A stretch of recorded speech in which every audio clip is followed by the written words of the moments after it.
Sam Raimi's The Evil Dead is definitely a monumental film.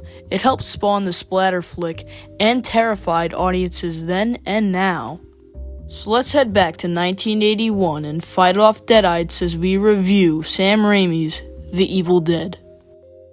A few disclaimers before we start. The first thing is that there will be many spoilers to The Evil Dead.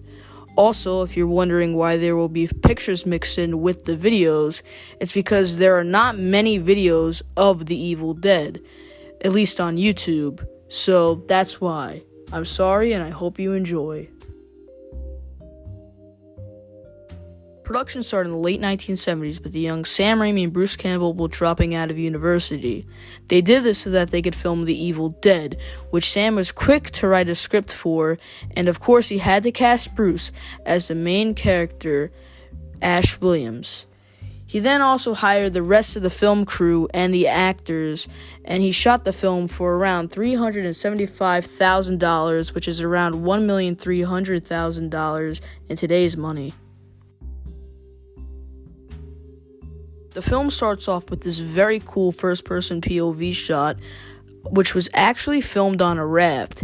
It was really impressive that they were able to do this with such a small budget.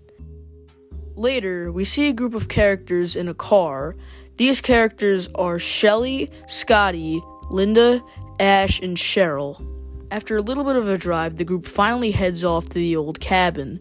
Scotty walks up to the old cabin, and the rest of the group scarily looks at him, not knowing what is in that old cabin. He then opens the doors and finds an old cabin. Wowzers. Soon later, Cheryl is then forced to draw a weird old-looking book. We don't know what it is yet, but soon later, Ash and Scott head into the basement, where they find a shotgun, a Kandarian dagger, and the Necronomicon, which was the old book that she was drawing. In a very disturbing and controversial scene, we see Cheryl getting raped by a tree. This tree marks the first time we see the Evil Dead. Soon after, Cheryl makes a run for the old cabin, and Ash saves her from the evil.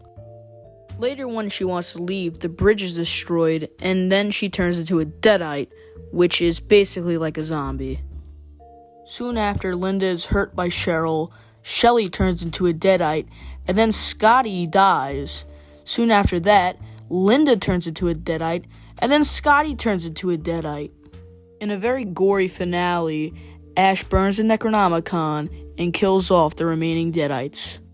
This film is disturbing and entertaining at the same time.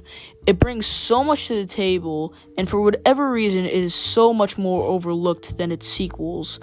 I'm going to give this film a 7.7 out of 10.